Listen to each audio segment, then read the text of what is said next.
Howdy out there to all of our viewers. This is TJ, come to you from GoFigNews.com and predictions for the Designer Toy Awards. There are 13 awards in total that are done by the judging panel. So I am going to first tell you who we select, and then I will also mention who I think the judges will select. Before I get into the list, I do want to quickly mention that we have been nominated for the very first time, and I am ecstatic in the best blog category, and I acknowledge that, and I am excited and honored, and I hope that everybody out there votes and gives us the due consideration. This is our third year doing this site, and it's the first time that we've ever been nominated, and it is the only time that we will be eligible for Go Figure News, as we are evolving it into a new project starting this fall. More information about that is upcoming at the end of May. Should I have had a drum roll?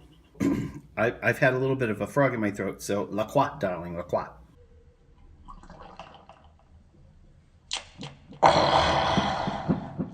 Artist of the Year. Our choice, unequivocally, is Luke Chu. Now, of course, everybody on that list is fantastic, and we love them all. But this year, Luke brought, with Monkey King, the fantastic Prisoner project, which I think is hands down one of the most original pieces to come around in a while. Plus, his Severed Bear Head piece that has been customized in so many different dimensions by so many interesting, intriguing artists. And that amazing Boba Fett piece that he put out with Flab Slab, like version 3, which I hope that we'll have to review for you sometime in the near future. The likely choice for Artist of the Year by the judging panel, in my estimation, is Scott Tollison. Well, of course, there's lots of other great choices, but based on his production, his popularity over this last year, that's my choice. Toy of the Year. Toy of the Year was hands down for us, no question whatsoever. We already put out our best of 2016, and it is, of course, The Astronaut by Alex Pardee. One of my favorite things I've seen in years. It will be in my permanent collection. I will never let go of that piece, only maybe to get his autograph on it, because I am very much excited about his work. However, despite the fact that the piece was extremely popular across the board, I think the judging panel is going to give it to James Groman's King Corpse from Instinct Toy. It is a phenomenal piece of work. Absolutely. I don't have one. I asked for one. I can't find one. I can't afford one. They go in lotteries and they just disappear. Well, anyway, enough said on that. Best DIY platform. Our choice is Alex Solis' The Blank Chunky. Well, the reason that I'm choosing that one is because I think it's maybe a slight underdog. It shouldn't be. His work is phenomenal, and I know from posting his work on our page that it gets more hits than anything else, so it definitely resonates with collectors. I think that the judging panel are going to select The Blank by Huck G, which is a formidable piece, and a lot of artists have flocked to it to do their own variations, and I've seen some amazing versions. I think there was one by John Paul Kaiser that just was outstanding. Best licensed. We choose for Absolute Sure because I remember the impact it had on me when I first saw it. Now, not all of Jason Freeney's anatomical pieces jump out to me immediately. Some of them are, and as a concept, I love it overall and across the board. However, the Anatomical Wabbit of Bugs Bunny by Jason Freeney really was strong. And I think that was put out by Kid Robot. So that's my choice. I think that the judging panel is probably going to select the Masters of the Universe by Super 7. It's been all over the place. It's been very, very popular. Of course, it's going to resonate across the board. Designer toys, regular toy collectors, etc., etc. Best non-licensed. We choose, for absolute sure, and you saw this on our list earlier, Frank Poole by artist Stephen Cartaccio and Concrete Jungle Studios. I love the entire series. I am looking forward to the next two, and hopefully we'll be bringing you a review of Mark Nito soon, and then after that, the yet unnamed Venom type figure. All done in resin. Gorgeous. And with its removable heads. We think that the judging panel is probably going to choose The Smugglers by Wetworks, and that's Carlo Caccio. And I love his work. So if they choose that, it's deserved. So nothing more to say about that. Best miniseries.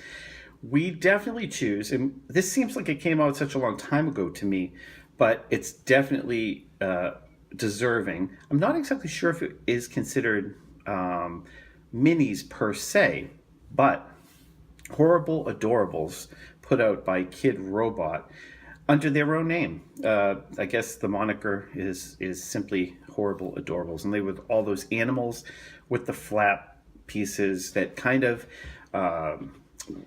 resemble their felt pieces and their soft sculptures. Amazing. That's our choice. Likely, the judging panel will select Odd Ones by Scott Tollison. It's a great collection, and it is deserving.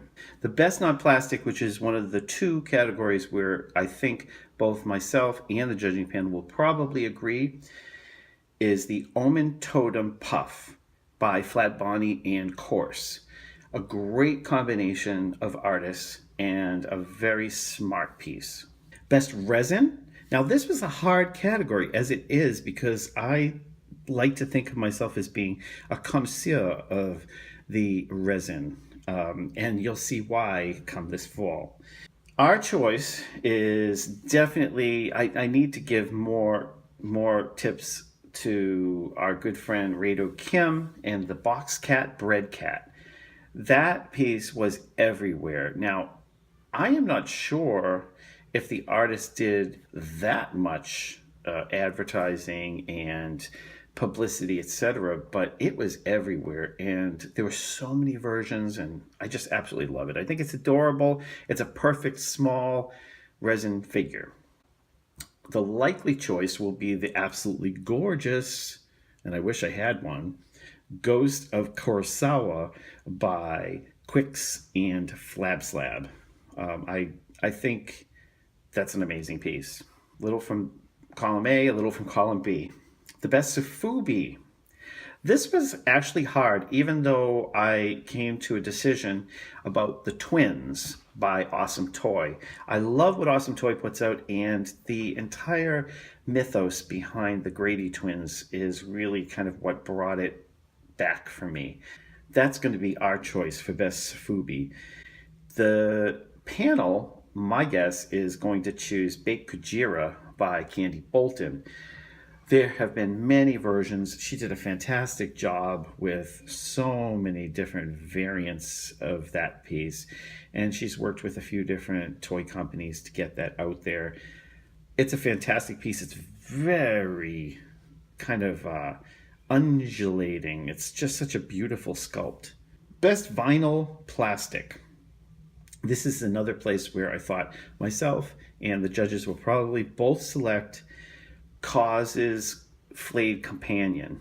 I can't think of, like, in that category, when I look at that and all the controversy, all the excitement, all the continuous sellouts, no matter where it was at the Museum of Modern Art or at 3D Retro or wherever it was, I couldn't even get a message back from most people when they had it for sale. So I'm still, even though I did my due diligence by going to the exhibition and reviewing the show, and the museum here in DFW came up empty. They didn't have any for sale as well.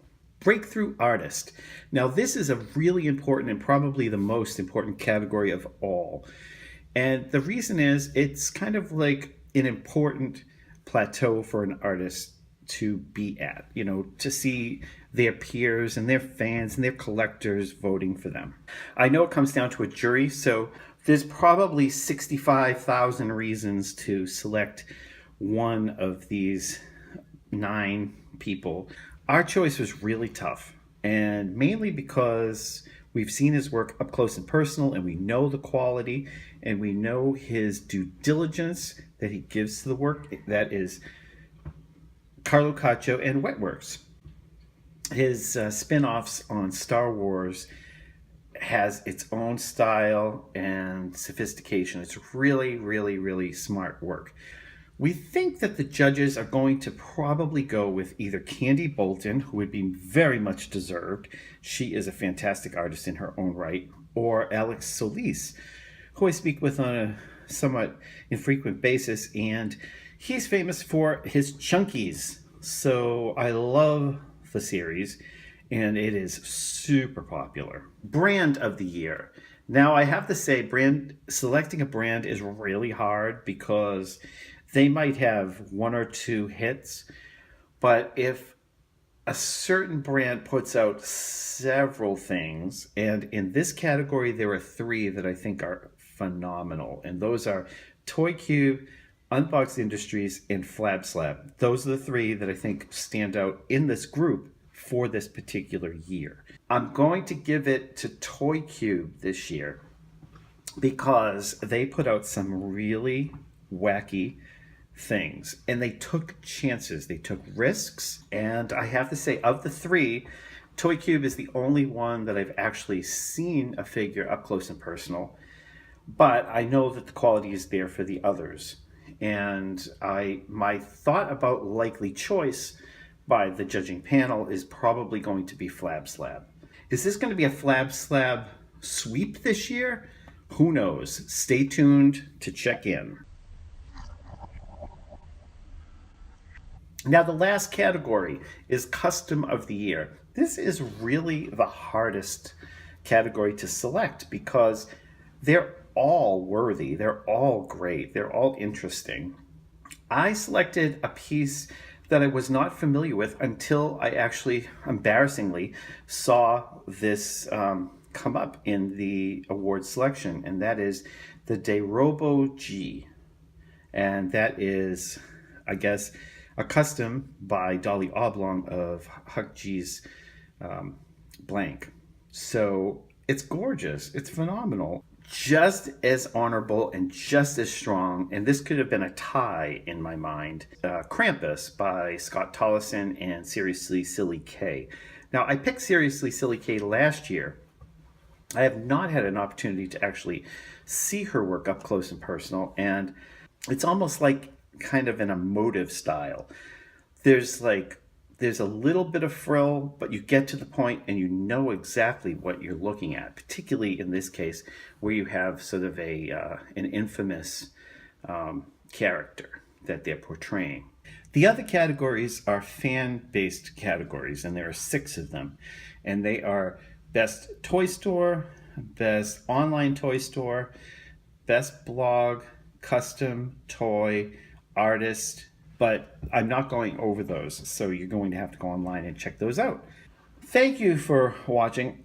Hope this wasn't that exhaustive. Okay, have a good day. Bye.